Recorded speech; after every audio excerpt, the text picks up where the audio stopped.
Voces de la Frontera received a call through our 1-800-ICE emergency line reporting a possible ICE sighting. When our trained community verifiers responded, a local community member who asked to remain anonymous confirmed the presence of ICE agents and also shared video showing Ramon Morales Reyes being detained. His vehicle had been left on the side of the road, and using the license plate, we were able to identify the owner and communicate with his family. El 21 de mayo recibimos una llamada a través de la red de emergencia y pudimos colaborar con personas entrenadas que así había pasado y que la persona que nos dejó saber con video y la placa del coche que se había dejado al lado de la calle, si era Ramón Morales Reyes, que había sido detenido, y pudimos comunicarnos con su familia. Shortly after, Ramon's daughter came to our office to seek help. We assisted her in completing a power of attorney and ensured that her father received the essential medication that was critical to his health. We immediately contacted attorney Kimi Abduli, who has been representing Ramon in his ongoing U-Visa case. A U-Visa is a form of immigration relief for victims of crimes who suffer mental or physical abuse and have helped law enforcement or government officials in the investigation or prosecution of a crime. It provides a temporary legal status and a pathway to permanent residency. In the past, the Morales Reyes family had sought resources from Voces. Entonces, después de este incidente, cuando comunicamos con la familia, les pudimos ayudar con el poder de abogado y también con medicamento urgente que necesitaba su papá en detención. También pudimos comunicarnos con su abogada, la abogada Kimi Abduli, que está manejando su caso de U-Visa, que es algo cuando alguien es una víctima de un crimen. Y está ayudando en esa investigación. On May 28th, 2025, the Department of Homeland Security Secretary Kristi Noem issued a public statement following the arrest of Ramon Morales Reyes, describing him as an illegal alien who had, quote, threatened to assassinate President Donald J. Trump, unquote. This statement framed Morales Reyes as a threat to national security, and it was widely circulated by right-wing media. She had issued a press release and posted it on social media.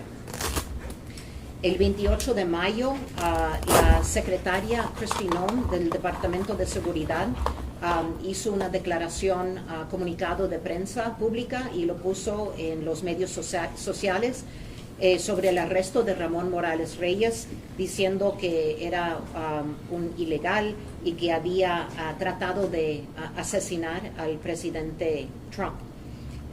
Y esto se circuló mucho, ¿verdad?, en los medios sociales y en la prensa derecha.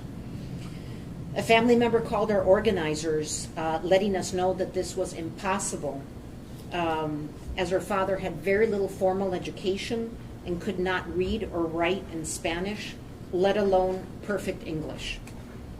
We quickly corroborated this fact with his attorney, Kimi Abduli, and Kane Ulahan, who is with us today as well and is working on his deportation defense.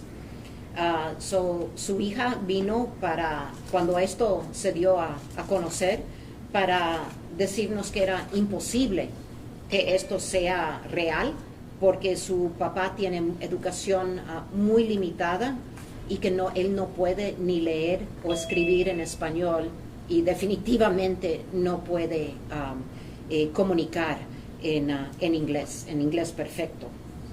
Y esto es algo que pudimos corroborar ayer también con sus abogados. Since the Department of Homeland Secretary Kristi Noem issued her press release and posted it on social media, this false claim, has now had the consequence that the family, feels that their lives are being threatened because of the comments made against them on social media. They want his name cleared, and as you all know, CNN issued a article recently with their own sources saying that the government is aware that he's innocent. Yet, to date, it has not taken any action to clarify such a serious allegation that is endangering innocent lives. So desde que se publicó esto, la familia ha llegado a nosotros a expresar que quieren limpiar el nombre de su padre y que están enfrentando amenazas de muerte en las redes sociales. Y claro, hemos visto también la cobertura de CNN, que básicamente dice que el gobierno propio está enterado de su inocencia, pero hasta ahorita no ha tomado ninguna acción para clarificar algo tan serio que está poniendo vidas en peligro. We're holding this press conference today, authorized by the family, to issue a public demand that the Department of Homeland Security rectify this situation immediately by issuing an updated correction. This is necessary to clear his name, investigate and hold accountable the person who wrote the letter, and to protect the family from any threats of violence. Every minute that passes without DHS issuing a correction to this serious allegation represents a real threat and danger to the family. Additionally, it may be interfering with his due process rights regarding his pending U visa application and deportation bond hearing. Every moment that he delays, that they delay correcting this false narrative, increases that danger. So, en resumen, la razón, el motivo de esta conferencia de prensa hoy, que es autorizado por la familia, es que estamos haciendo una declaración pública al Departamento de Seguridad que tienen que rectificar esta situación inmediatamente y que tienen que mandar una corrección pública. Y esto es necesario para limpiar el nombre de Ramón, para investigar y tener contabilidad con la persona que escribió esta carta y proteger a la familia de amenazas de violencia. Y cada minuto que pasa sin que DHS toma esta corrección está poniendo en peligro a la familia.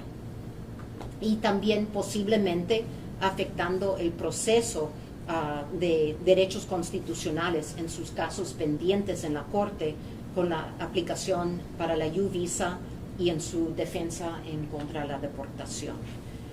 So I now want to pass it to Ramon's attorney, Kimi Abduli.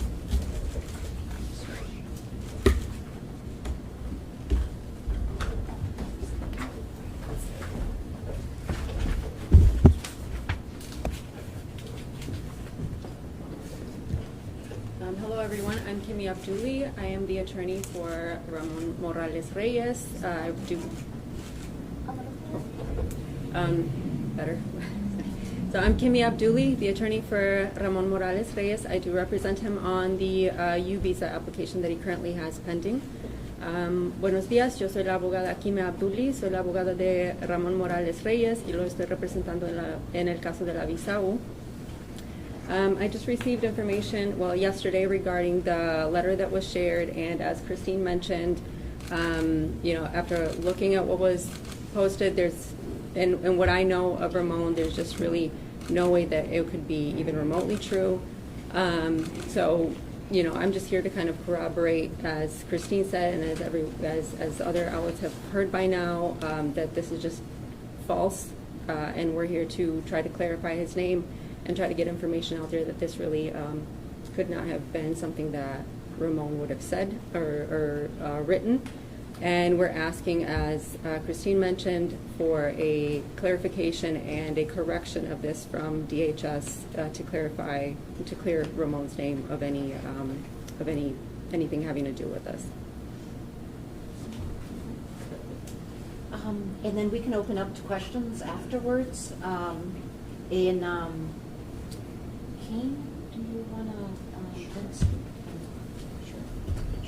Would people want to, right now though, maybe while Kimi's here, about the U visa case? About the U visa, maybe if you could briefly speak on the U visa, that question on due process, and Kane can follow up on how this could, interfere Sure. also. So with the U visas, the way that U visas work, or the purpose of the U visa, is really meant to offer protection to people who may be undocumented, who are victims of crimes in the United States. It's meant to encourage them to report those crimes when they are victims of those crimes to the authorities and to cooperate in an investigation. Where a person may be undocumented and fearful of reporting these sorts of things, Congress basically established the U visa to make it, quote unquote, safe for them to come forth with that information. And as long as they're cooperating with law enforcement, the U visa is intended to offer some protection to that individual. So that has been the case with Ramon, that he was a victim of a crime. He reported it to the authorities, has cooperated with investigation and ongoing prosecution in that case, and is continuing to be a witness in that case. And so this turn of events has been quite problematic in the due process for him in this U visa matter, and can continue to be if there is no clarification.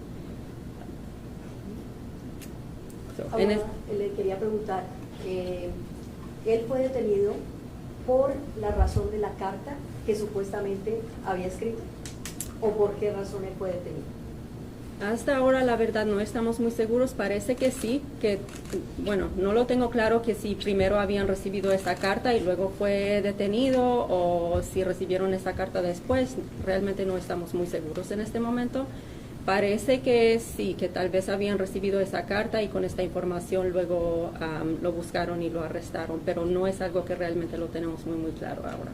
Y en el momento del arresto, ella tenía en curso Sí. la aplicación de la visa U. ¿Por qué caso?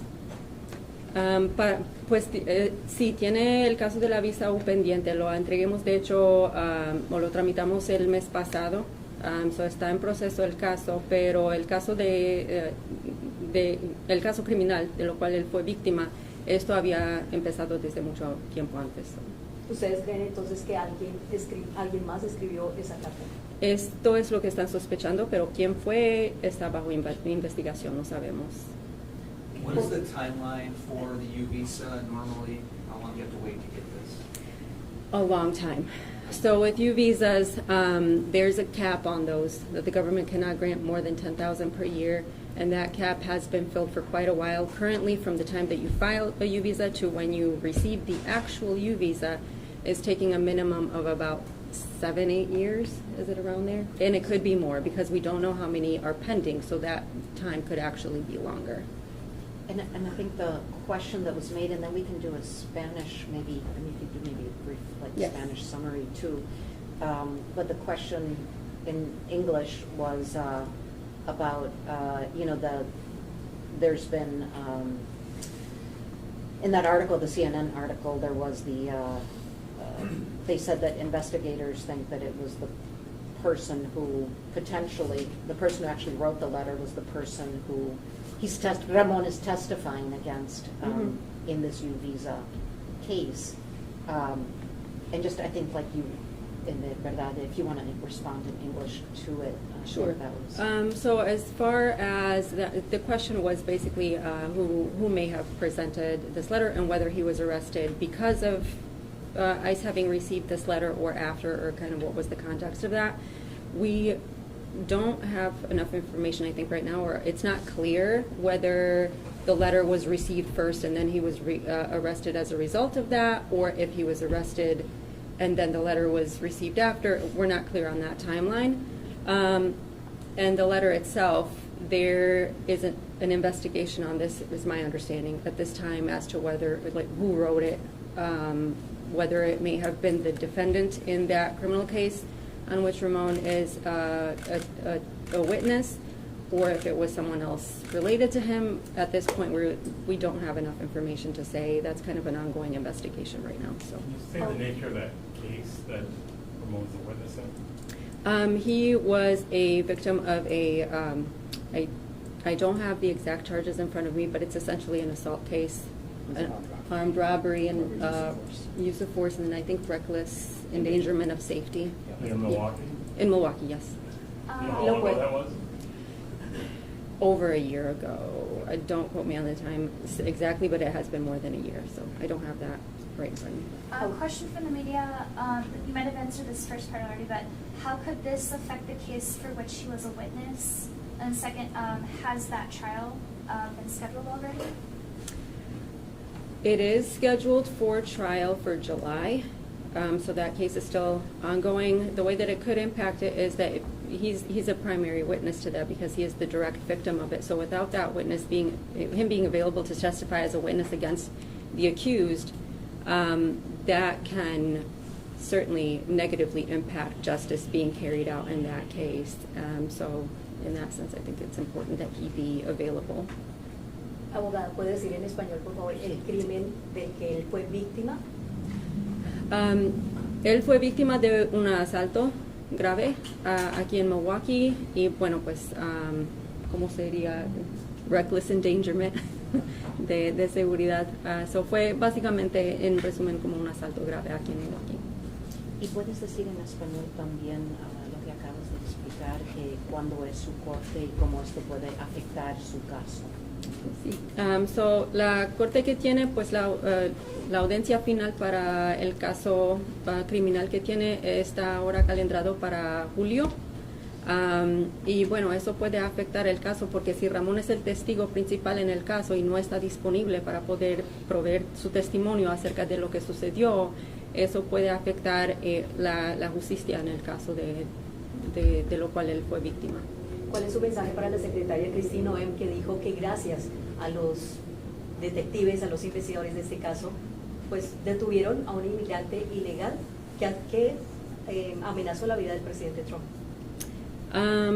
Bueno, pues mi mensaje sería tal vez que deben investigar esas cosas mejor antes de hacer este tipo de declaraciones, porque en este caso realmente está bien claro que él no pudo haber escrito esto. Y qué desgracia que pues hicieron esta publicación sin realmente investigarlo bien y estar bien seguro y poner a la gente en más peligro. A él le hicieron una prueba de escribir una carta y por eso se dieron cuenta que él no puede ser el autor de esa carta. Él ni puede escribir, él realmente tiene dificultades en escribir su propio nombre y más que eso ni sabe. Yo tengo una Oh, Javier, is that you? No, this is Holmes Library with CNN. I had a quick logistical question. In terms of referring to Ramon, do we hyphenate Morales Reyes? Is it just simply Reyes when we're referring to his last name? I'm sorry, this is a very technical point, I know. Morales Reyes is the full last name. Con la Thank you, hyphen? thank you. Y yo tengo una pregunta en español. Para clarificar, la abogada, usted no tiene certeza de bajo cuáles cargos o cuál fue el motivo exacto de la detención de su cliente. No tenemos tanta información, la verdad no estamos muy seguros, no sabemos si fue por la carta o si fue porque por su estatus migratorio, realmente no tenemos mucha certeza acerca de esto todavía. Abogada, ¿qué nos puede decir de la vida de Ramón aquí en los Estados Unidos? ¿Hace cuánto llegó? Si es padre de hijos ciudadanos, si nos puede dar una descripción de la situación de él. Pues sí, es una persona humilde, la verdad, trabajador, trabaja para su familia, tiene 3 hijos nacidos aquí. En resumen, es una persona de la familia y una persona tranquila. Su familia lo apoya y lo aman. Es lo que puedo decir por el momento. Y a través de sus hijos ciudadanos no pueden hacer el ajuste de estatus. Por medio de sus hijos no, y pues este proceso por medio de hijos es otra cosa y es realmente mucho más complicado. Tendríamos que tener otra conferencia para esto. Ramón solo habla español en su ocupación y no inglés. Correcto. ¿Cuál es su trabajo? Él trabaja como lavaplatos. Could you So maybe tell us in English what you're saying? Sure. Yeah. 2 questions Yeah. ago. So the question was whether he speaks, whether Ramon speaks any English, and he does not, and what his occupation is. He works washing dishes. He does not speak any English, and definitely cannot write in it. And you were speaking to his life here and his family? Correct. Do you speak in English for that? Sure. And so, he's a very humble person, very quiet and soft-spoken. Hardworking, he just kind of works and tries to support his family the best that he can. He has 3 children who are born here, he's supporting with with everything that they need here, trying to get them through school and trying to give them better opportunities. And that's really been his motive in being here. Not the kind of person that really tries to get attention or do anything out of line. So It was stated that somewhere, was that accurate? Or? Should we switch to? It's up to you guys, I can if you want. yeah, and I can let Kane speak about this more. At this time, we don't really have enough information about that. We know that allegedly he may have been booked for something maybe in the 90s, but we don't have any information about a conviction or anything further. So he wasn't facing any current charges? No, so- not anything recent. No. And Kane is actually handling his deportation defense, and there's an upcoming bond hearing, and so we can switch out, and that would be also kind of lead to some of the questions coming up.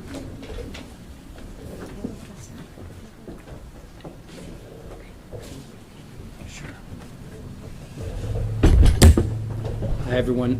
Thanks so much for being here. I'm Kane Houlihan, immigration attorney here in Milwaukee as well. I am recently hired to represent Ramon in his removal case, which is what we call deportation in the current system. So my focus right now is really to make sure that Ramon gets his full due process rights respected. So the first thing that we're going to be focused on is trying to get his release from custody. And the way we do that is to request a bond hearing. There is a hearing that was automatically scheduled next week in immigration court in Chicago. It's not scheduled currently for a bond. You actually have to request that. I'm working on that request today, and it should be going in. And I'm hoping that next week we can hold his bond hearing in addition to his first regular removal hearing. The judge is going to decide whether he is eligible for a bond. We believe he is, and we believe he's entitled to one. That's what we're seeking, and hopefully he'll be released. But we imagine and expect DHS to be vigorously opposing that. So we'll be ready for that.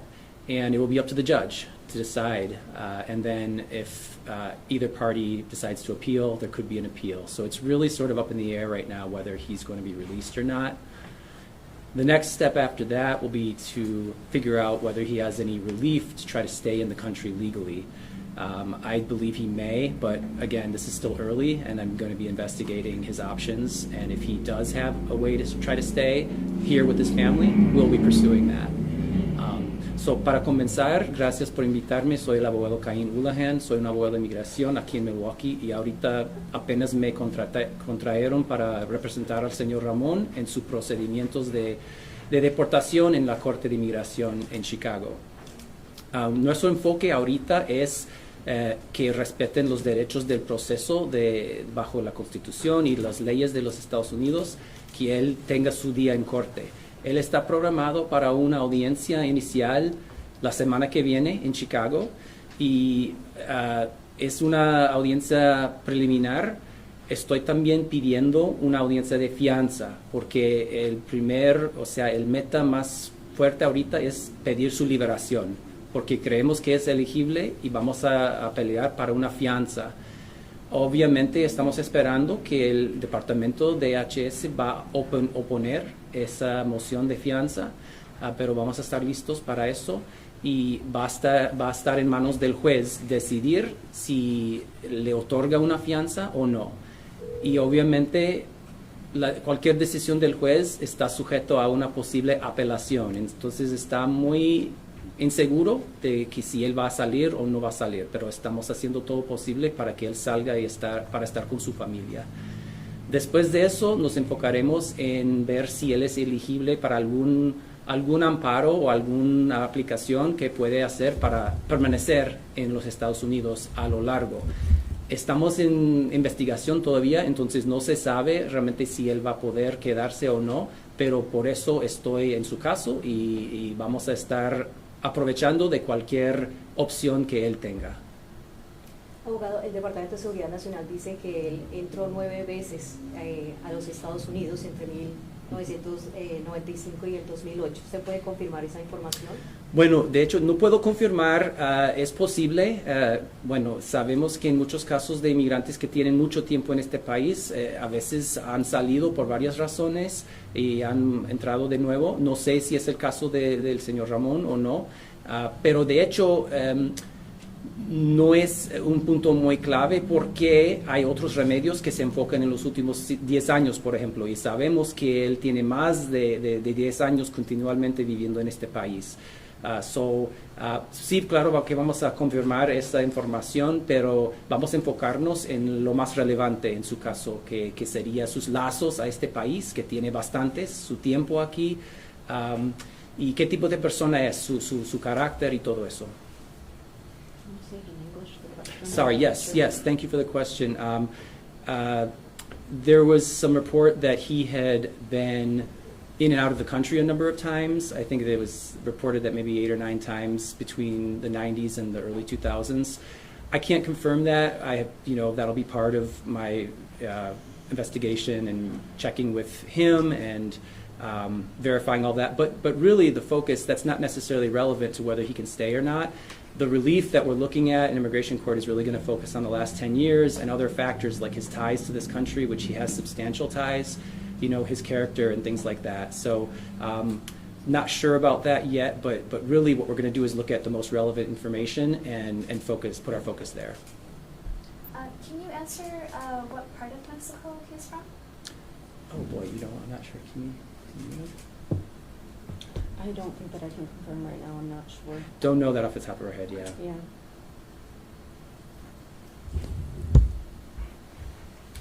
Did he already have a removal order, or is that something that you were just starting to look for? No, he did not. He does not have a removal order. If he had a removal order, he would not be going to court. He would be removed under that old order. So that's for sure. The government is, not alleging that he's been deported previously. So he does have this court hearing. And I think there was a question before about whether the supposed letter that was written in English, if that was the reason that they're seeking his detention and removal. And really, it's not officially. So I've reviewed the charging document in his immigration case, and it doesn't allege anything about that. It just alleges he's here without status, which is what they allege in the majority of cases for people who go into immigration court. So that's not been alleged, at least in the paperwork thus far. I'm sure the government will bring it up in his bond hearing, and we'll be responding to that, of course, with all of the reasons that we have to believe that he did not write it. In his own testimony, he'll be able to testify it to the judge that he didn't write the letter. So that will be one factor to consider. But they are not alleging it to this point that he's deportable because of this letter that was written. It's really just a standard. He's not here with lawful status. ¿Puede decir eso en español? Sí, la pregunta fue si... ¿Tenía una orden final de Sí, deportación? gracias. Si tenía una orden de deportación anterior, no tiene orden de deportación y sabemos eso porque le pusieron en corte y le dieron una audiencia con el juez. Si él tuviera una orden de deportación, él no tendría derecho a audiencia, lo podrían sacar rápidamente bajo la orden anterior. So, él no tiene orden de deportación, tiene corte para determinar si se queda o si se va bajo orden de deportación y el juez va a decidir eso. Y no están alegando ahorita que él está sujeto a deportación debido a la carta que supuestamente escribió. Eso no está en el papeleo. He revisado los documentos de los alegatos de deportación y no se encuentra entre ellos nada que ver con la carta, solo que él está aquí sin documentación, sin un estado migratorio legal, igual que la mayoría de los otros casos que vemos en Corte de Inmigración. ¿Qué tienes que decir a la gente que piensa que Ramón debe ser deportado y respectivo a la carta reciente? Bueno, yo diría que todas personas en este país tienen derechos, la Constitución aplica a todos y él no es diferente. Y además, él es una víctima que está ayudando a las agencias de investigación de esta ciudad para que sea una comunidad más segura, ¿verdad? Él realmente sí merece, como cualquier persona, una oportunidad de presentar su caso con un juez. Y yo creo que más allá de eso, ha sufrido ya daño por la alegación falsa, entonces él merece también tener su nombre limpio, ¿verdad? Yeah. So the question was about what do we say about people that think he should be deported regardless of whether he wrote the letter. And I would just say to that